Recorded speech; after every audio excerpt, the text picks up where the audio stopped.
Olá, queridos alunos. Hoje nós vamos falar sobre os pontos principais da doutrina espírita, que é o tomo 1, módulo 1, roteiro 4. Como vimos nas outras aulas, a doutrina espírita ela é uma doutrina espiritualista, mas ela tem alguns pontos que são somente dela.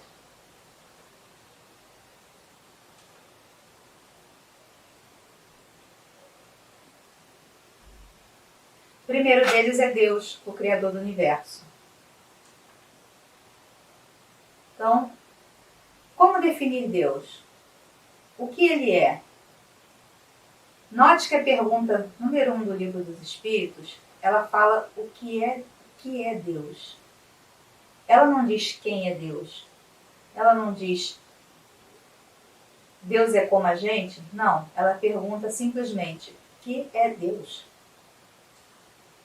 E a resposta dela, dos Espíritos, foi: Deus é a inteligência suprema, causa primária de todas as coisas.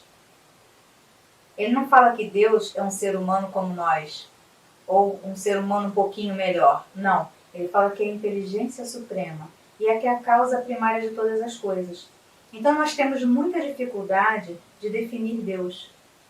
Quanto muito nós conseguimos dar-lhe atributos, baseado no que nós conhecemos. Então nós dizemos que Deus é eterno, que Deus é imutável, que Ele é único, imaterial, onipotente, soberanamente bom e justo.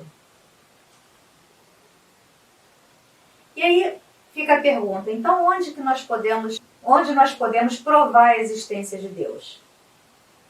Já que a gente não pode defini-lo, já que a gente não pode dizer como ele é, como é que a gente prova que ele existe? E aí os Espíritos nos esclarecem, na lei de causa e efeito. Não há efeito sem causa. Procurai a causa de tudo que não é obra do homem, e a vossa razão vos responderá. Então nós temos aqui uma natureza linda, maravilhosa. Nós temos os seres corpóreos que não foram inventados pelo homem. As paisagens maravilhosas que nos cercam, o cosmo, essas e tantas outras obras que nós não podemos dizer que é fruto da manipulação do homem. E aí nós encontramos a resposta, como a gente pode provar que Deus existe. Outro ponto da doutrina é o mundo espírita, que é habitado pelos espíritos desencarnados. Como assim mundo espírita? Sim, nós sabemos que nós somos espíritos e que atualmente estamos encarnados, estamos habitando esse planeta material. Mas quando a gente parte daqui, quando o nosso corpo morre, para onde nós vamos? Então nós temos um mundo espírita, onde lá existem tantos outros espíritos que estão relacionando com a gente. Nós vamos ver outro ponto da doutrina daqui a pouquinho. Então, o mundo espírita habitado pelos espíritos desencarnados. Um outro ponto muito importante da doutrina é a encarnação e reencarnação dos espíritos na Terra e em outros mundos. Como assim outros mundos? Sim, nós temos diversos mundos aí, ou porque a gente achar que nós somos os privilegiados, que só existe o nosso planeta. A doutrina nos mostra, e é nos próprios evangelhos que vamos encontrar apoio para essa informação, onde Jesus nos assevera: há muitas moradas na casa do meu Pai. E essas moradas servem de locais para que a gente possa reencarnar e adquirir a nossa evolução. Então a pergunta 166 do Livro dos Espíritos é: como a alma que não alcançou a perfeição durante a vida corporal pode acabar de se depurar? Sim, porque numa existência a gente não consegue alcançar de simples e ignorante ao espírito angelical. Não tem como. A gente precisa de muitas experiências. É como uma criança sendo alfabetizada. Ela não vai da primeira série, no primeiro ano, até a faculdade num ciclo só. Ela precisa de muitas etapas. A natureza não dá saltos. E os espíritos respondem, submetendo-se à prova de uma nova existência. Ou seja, a gente acaba se depurar sempre submetendo-se à prova de uma nova existência. Aí vamos perguntar quantas? Não temos essa resposta. Quantas forem necessárias. A pergunta 166b é: a alma tem, portanto, que passar por muitas existências corporais? E ele diz: sim, nós temos muitas existências. O que dizem o contrário querem vos manter na ignorância em que eles próprios se encontram. É o desejo deles. Então seria muita infantilidade nossa achar que a gente, numa existência só, a gente completaria esse ciclo, que a gente se transformaria tanto assim. A pergunta 167 é: qual o objetivo da reencarnação? Expiação, melhoramento progressivo da humanidade. Sem isso, onde estaria a justiça? Nós vimos que Deus é soberanamente bom e justo. Então, onde está a justiça dele para conosco? Nos dando uma nova oportunidade de expiar as nossas faltas e de alcançar o progresso. É muito comum nos perguntarem como Joana de Ângeles chegou onde chegou, como o André Luiz chegou onde chegou, como tantos santos que conhecemos chegou onde chegou. Todos passaram pelo crivo da lei do progresso, porque todos nasceram simples e ignorantes. Deus não facultou a nenhum da sua criação o privilégio de ser diferente. Todo o trabalho de empenho, de vontade, de progresso é impulsionado pelo ser que assim o deseja, pela lei do progresso. Então, achar que Joana de Ângeles foi privilegiada e recebeu a proteção divina para ser um anjo, um ser espiritual iluminado, é ignorância, é erro pensar dessa forma. Todos nós, ela também nasceu simples e ignorante e passou pelo processo de depuração, passou pelas experiências que tinha que passar, passou pelo amadurecimento. Com uma diferença: ela compreendeu a necessidade de evoluir e evoluiu mais do que outros que ainda continuam presos em sucessivas reencarnações. Então, percebamos, Deus não é injusto, a sua lei é justa, por isso ele é bom e justo e dá a todos nós a mesma condição evolutiva, que saibamos aproveitar essa condição. Então, o outro ponto é o melhoramento progressivo dos espíritos que passam pelos diversos graus da hierarquia espírita até atingirem a perfeição moral. Como ele acabou de falar, ninguém nasce pronto, ninguém nasce perfeito. Vai subindo esses degraus para alcançar a perfeição. Então, o ponto da doutrina é o melhoramento progressivo. A cada nova experiência, a gente vai ganhando mais experimentações no campo da matéria, a gente vai evoluindo no campo material e no campo moral, até atingir a perfeição moral. Então, nós temos ordens e classes. Vamos citar aqui as 3 ordens que nos distinguem uns dos outros, que é a primeira ordem, os espíritos puros, aqueles que já alcançaram a perfeição. A segunda ordem, bons espíritos, que é aqueles que já estão no caminho. E a terceira ordem, espíritos imperfeitos, que ainda estão muito próximos do início. Dentro da ordem, nós temos várias classes de espíritos, e que não são uma classificação rígida. Você tem que exatamente pula de um degrau para o outro. Não, são fases transitórias. A gente vai deixando uma aproximando da outra, até a gente alcançar a perfeição. Nós vamos estudar em uma aula mais à frente todas essas ordens e classes. Outro ponto da doutrina é a relação constante dos espíritos desencarnados com os homens, espíritos encarnados. Nós falamos que nós temos o mundo dos espíritos, nós conhecemos o nosso mundo material, melhor, nós só percebemos o nosso mundo material, mas o mundo espiritual, ele está aqui, constantemente conosco, se relacionando. E a prova disso foi essa obra maravilhosa de Kardec, ditada pelos espíritos desencarnados. Então, prova que esse mundo está sempre em relação conosco, nos influenciando, nos auxiliando, nos intuindo. Muitas vezes nos desvirtuando, porque sim, não temos só espíritos de luz entre nós. Aliás, a maior classe que permeia o homem encarnado são dos espíritos imperfeitos, não são dos espíritos perfeitos. Quisera que fosse dos espíritos perfeitos, mas não. A grande maioria que permeia os encarnados são dos espíritos imperfeitos e que muitas vezes nos intui para o caminho equivocado quando não bem avaliado por nós, quando não passa pelo crivo da razão determinadas atitudes e comportamentos que assumimos. Então a pergunta que Kardec fez aos espíritos, na pergunta 459, Os espíritos influem sobre os nossos pensamentos e ações? E a resposta dos espíritos foi: a esse respeito, sua influência é maior do que podeis imaginar. Muitas vezes são eles que nos dirigem. Sim, como foi falado aqui, nós recebemos influência de espíritos bons e de espíritos maus, mas nós temos uma palavrinha chamada livre-arbítrio. Cabe a nós a escolha de seguir esses conselhos bons ou esses conselhos maus. Outro ponto da doutrina é a existência do perispírito como envoltório semimaterial do espírito. Nós temos o nosso corpo de matéria e nós temos o nosso espírito. Como é que se dá essa comunicação? Como é que o espírito se comunica com o seu corpo quando ele está encarnado? Nós temos aí duas substâncias diferentes, com estados vibracionais diferentes. E para que uma consiga se comunicar com a outra, é preciso uma substância intermediária. E aí que entra o perispírito. É o laço que prende a alma ao corpo. Princípio intermediário entre a matéria e o espírito. O perispírito ele faz a comunicação do nosso espírito para o nosso corpo, da mesma forma que transmite as sensações do nosso corpo para o nosso espírito. Ele é um agente intermediário, que tem a função de fazer essa comunicação, entre outras funções, que nós também vamos estudar numa outra aula.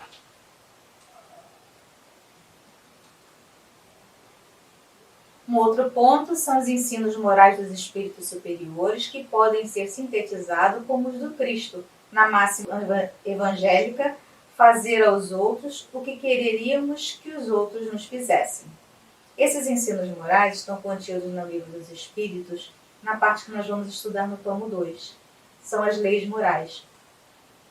Então nós temos a lei divina ou natural, lei de adoração, lei do trabalho, de reprodução, de conservação, de destruição, de sociedade, de progresso, de igualdade, de liberdade e a de justiça, amor e caridade. Nós vamos verificar todas elas, cada uma com as suas peculiaridades, e vamos nos surpreender. Existem algumas leis aqui que podem até nos assustar. Uma delas, a lei da destruição, que é uma lei e que tantas vezes nós relutamos em aceitar a vontade do Criador. A destruição é necessária. Ela restabelece o equilíbrio da humanidade. Ela restabelece a ordem.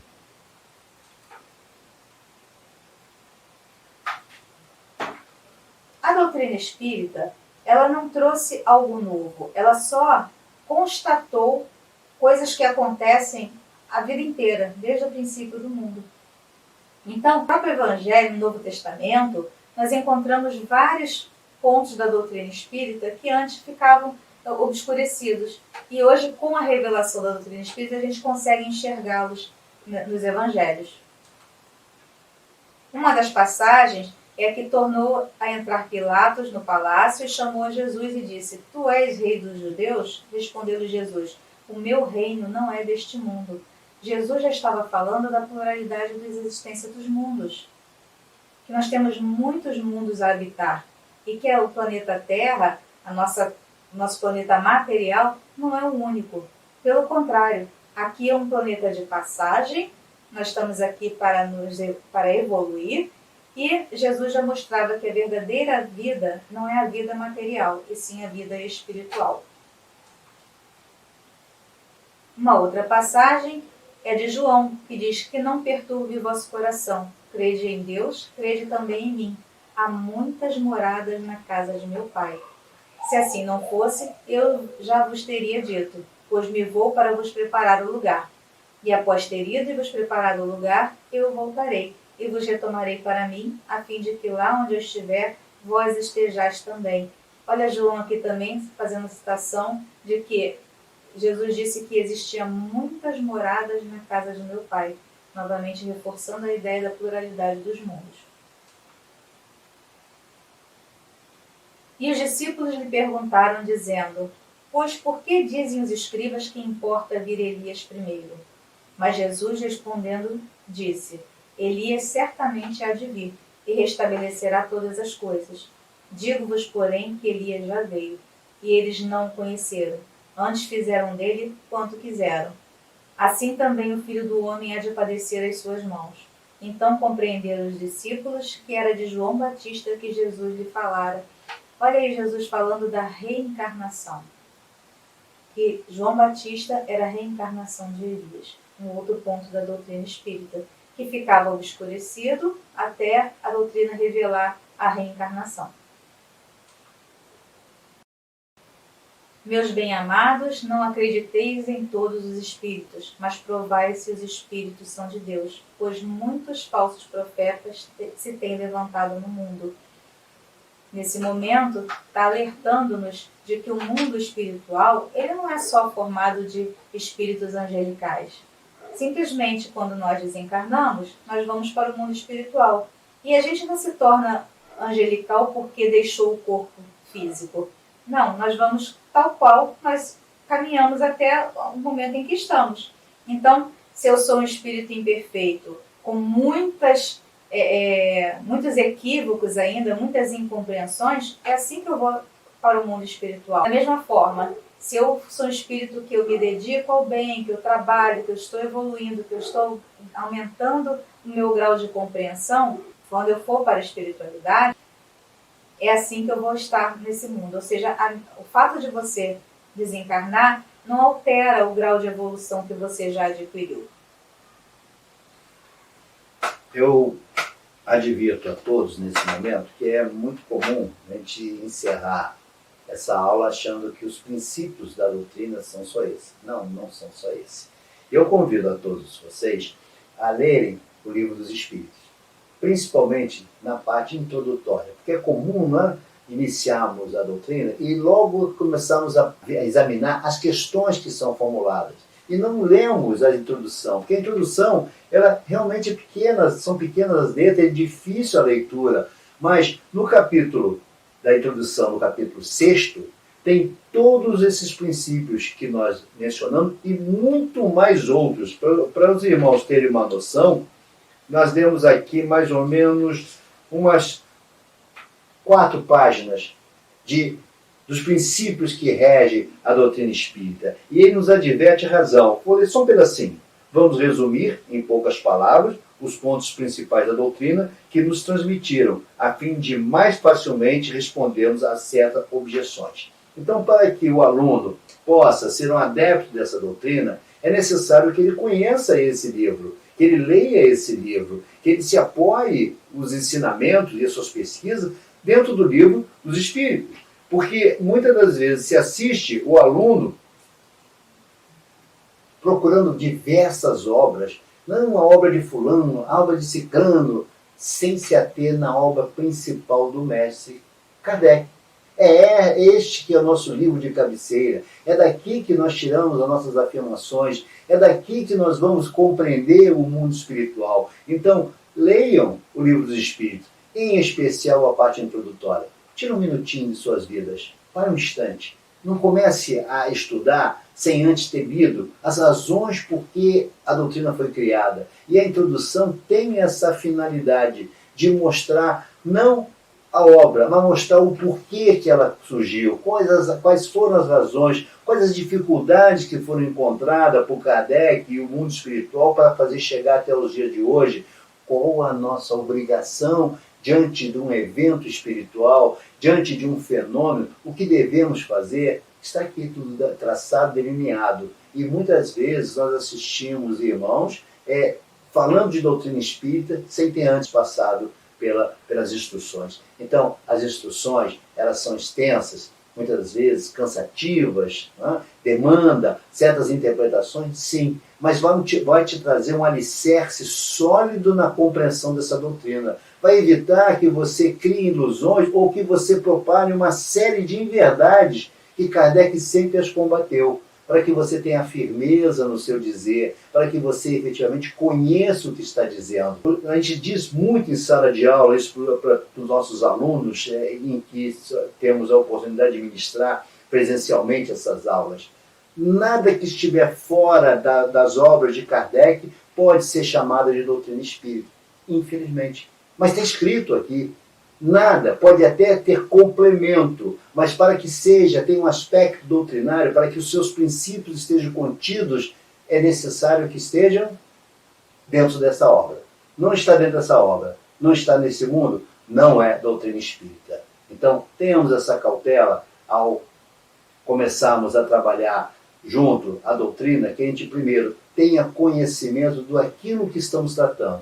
E nada melhor do que ler a introdução. Eu diria, é tão importante a introdução que eu diria a vocês, se você por hora não conhecer das perguntas e respostas que foram feitas ao mundo espiritual, mas compreender a introdução, eu já digo, cumpri a missão, estou feliz. E você estará compreendendo a doutrina que está a abraçar. Bom, então estamos começando a conhecer um pouco dessa doutrina. Hoje nós vimos alguns pontos principais em que ela se alicerça e na próxima aula nós veremos outros assuntos. Sempre agradecendo ao Criador pela oportunidade que nos foi dada de poder gravar essas videoaulas, propiciando a vocês um pouquinho no entendimento dessa doutrina. Graças a Deus.